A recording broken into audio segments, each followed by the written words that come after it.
ഈ പറയുന്ന 6 ദിക്റുകൾ ഇന്ന് രാത്രി ഉറങ്ങുന്നതിന് മുമ്പ് ഒറ്റ ഇരുപ്പിൽ നിങ്ങൾ ചൊല്ലി തീർത്താൽ നാളെ ഉണരുന്നതിന് മുമ്പ് ഉണർന്നെഴുന്നേൽക്കുമ്പോൾ നിങ്ങൾ സന്തോഷ വാർത്ത കേട്ടുകൊണ്ടായിരിക്കും എഴുന്നേൽക്കുക.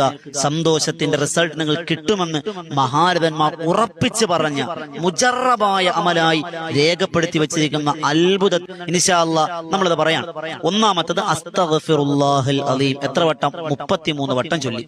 അതിനുശേഷം രണ്ടാമത്തത് സുബ്ഹാനല്ലാഹി വൽഹംദുലില്ലാഹി വലാ ഇലാഹ ഇല്ലല്ലാഹു വല്ലാഹു അക്ബർ. സുബ്ഹാനല്ലാഹി വൽഹംദുലില്ലാഹി വലാ ഇലാഹ ഇല്ലല്ലാഹു വല്ലാഹു അക്ബർ. സുബ്ഹാനല്ലാഹി വൽഹംദുലില്ലാഹി വലാ ഇലാഹ ഇല്ലല്ലാഹു വല്ലാഹു അക്ബർ. ഇത് നമ്മൾ ചിലപ്പോഴും ചൊല്ലുന്നത് സുബ്ഹാനല്ലാഹ് വേറെ, അൽഹംദുലില്ലാഹ് വേറെ, അല്ലാഹു അക്ബർ വേറെ, ലാ ഇലാഹ ഇല്ലല്ലാഹ് വേറെ, അങ്ങനെ പലതായിട്ടാണ് ചൊല്ലുന്നത്. അങ്ങനെയല്ല, ഒറ്റ ഇതായിട്ട് സുബ്ഹാനല്ലാഹി വൽഹംദുലില്ലാഹി വലാ ഇലാഹ ഇല്ലല്ലാഹു വല്ലാഹു അക്ബർ. എത്ര വട്ടം? 33 വട്ടം. രണ്ടെണ്ണം ആയില്ലേ? മൂന്നാമത്തത് മാഷാ അല്ലാഹു ലാ ഖുവത ഇല്ലാ ബില്ലാഹ്. മാഷാ അല്ലാഹു ലാ ഖുവത ഇല്ലാ ബില്ലാഹ്. മാഷാ അല്ലാഹു ലാ ഖുവത ഇല്ലാ ബില്ലാഹ്. പടച്ചോനെ, നീയല്ലാതെ ഒരു കഴിവുമില്ല, നീയാണല്ല. അപ്പൊ എത്ര എണ്ണമായി? 3 എണ്ണം. നാലാമത്തെ